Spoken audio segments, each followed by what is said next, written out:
the right? What were you going to say? I would say anytime is right.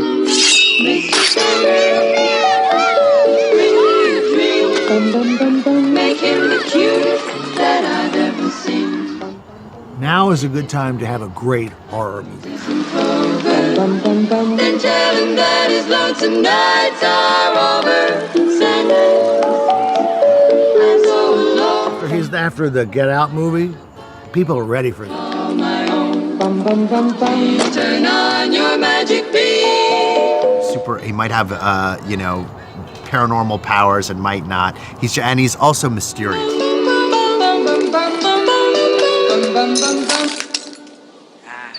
I better stay here and protect her. Oh, right, dude.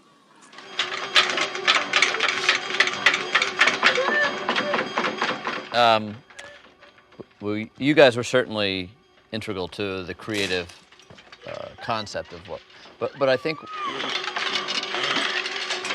really appealed to me about the original film that we tried to apply here is the simplicity, just the raw, primal essence of evil. Anything beyond that, I felt was going to narratively overcomplicate things. Him in the mental hospital, that visually, graphically was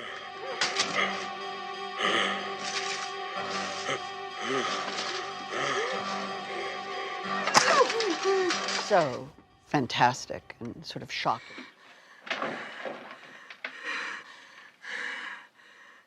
I did not imagine it. We made H2O because H2O was date-driven. Remember we were talking earlier about dates?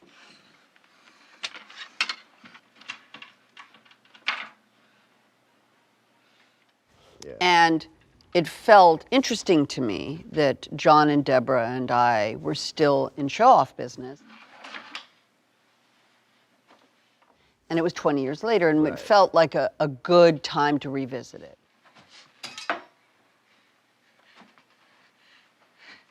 But I had never in my life thought that we would ever make a 40th. And I hadn't even really thought, oh, wow, it's the 40th anniversary coming up before I got the call from you. Come here. Now just listen to me. I want you to go down the stairs and out the front door. And I want you to go down the street to the Mackenzie's house. I want you to tell them to call the police and tell them to send them over here. Oh, now, do you understand me? Yes. Go do as I say. Last summer, saying, and it had nothing to do with the 40th. Nothing. Except that within the story,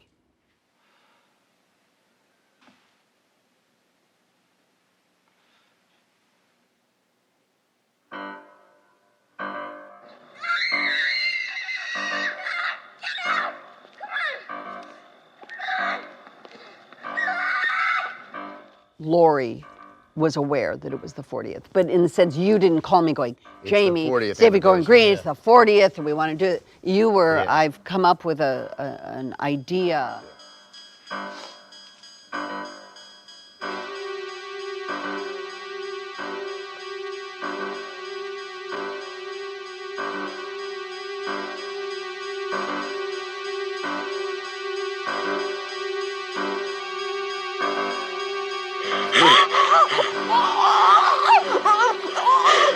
She's waiting outside the prison to watch Michael Myers be transferred out of that prison to go away forever. Mm-hmm. And for her, it's the first time she is seeing him in 40 years. And it's a very cathartic moment, but it's somewhat unscripted. Mm-hmm. And so I prepared for that day's work, and as I approached the set, where it's going to be me alone in a truck with 100 people with lights and cameras, I'm one of those people that at the first day of a movie, I like people to wear name tags because it's not fair. You guys know my name. I don't know the camera operator, the sound, the boom. And so I always say, can you wear a name tag? The last day of the movie, I arrived on that set in an emotional state because it was that moment that I was about to film. The entire crew had name tags on that said, "We are Laurie Strode." And what they were saying is that they were with me and her.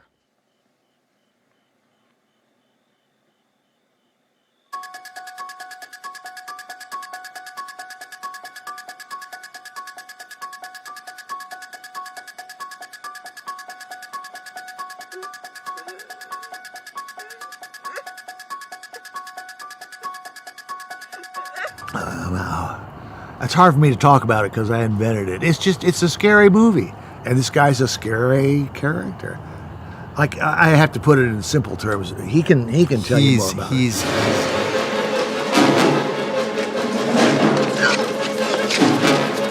After 40 years? Well, you know, Laurie Strode was 17 years old.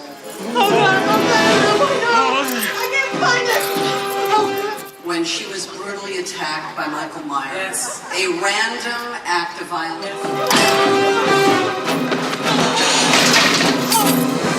that stayed with her her entire life.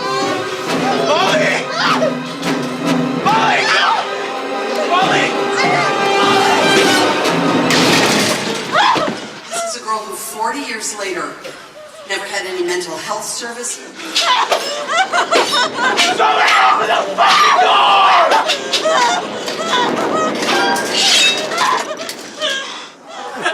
I'm not joking.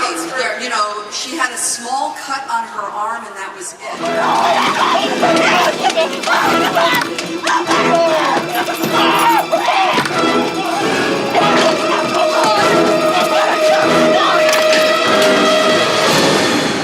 She was raised in the Midwest. I'm sure they sent her back to school 2 days later.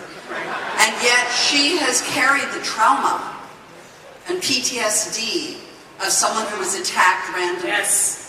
And what was so interesting about the movie that David and company wrote is that what they're honoring today is that trauma, there comes a point where you say, I am not my trauma. I am not...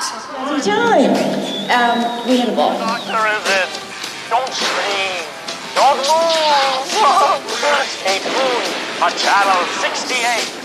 Halloween movie marathon.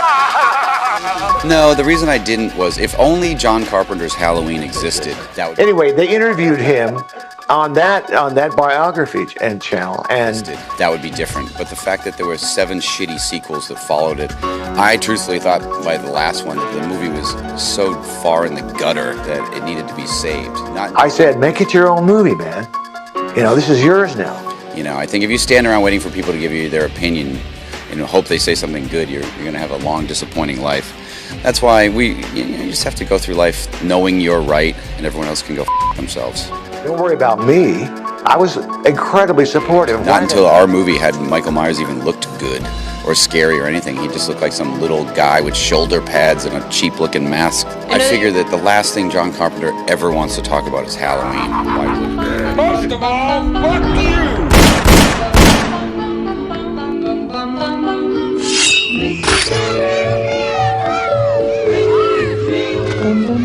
Make him the cutest that I've ever seen. Give him 2 lips like roses and clover. Then tell him that his lonesome nights are over. Sunday, I'm so alone. Don't have nobody to call my own. Turn on your magic beam, Mr. Sandman, bring me a dream. What's the matter? We made it. Stay focused in the positive and follow your dream. It's all true. The boogeyman is real. And you found him. And you found him. It doesn't seem to me that they're going out. The front door is on the left. Their footsteps are going to the right, somewhere inside the school. Tonight, you face your obsession. It's about that he could have been the first Jason, but his mother wouldn't let him. You can't do is save everyone. Will you learn how to let go? I said, okay, this guy definitely needs to be fucked with. I swear to recommend you stay alive until the fucking clock counts down. They had to save themselves. Stared at him and then I lunged at him and he just took off. Their salvation was out of your hands. Time was on your side, but your obsession wouldn't let you wait. It started out at Universal. It was so funny. We started shooting at Universal in the backlight. Every 15 minutes, you'd be right in the middle of a scene. You'd just be delivering your lines. Ladies and gentlemen, right over here is Elvira, Mistress Dumbledore, shooting her new movie.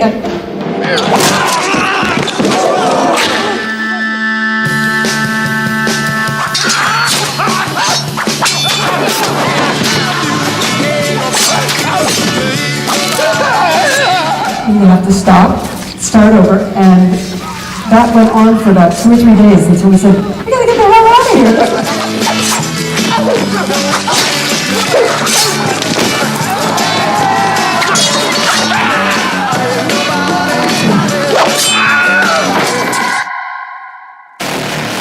A lot of strange things are happening.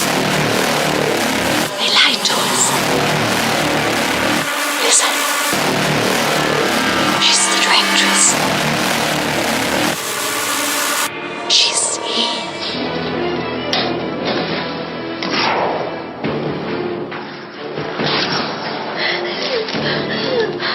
Looks like another doctor went missing from the hospital. And he's down below and he decides that he's going to mess with me, so he's doing all kinds of gyrations and doing all kinds of gestures to make me laugh. So behind that mask, I'm looking up, and if it's scary, that's great because I was just laughing. The next day, John Beefler, who was directing the movie, said, you know, that old cop never showed up on the set last time.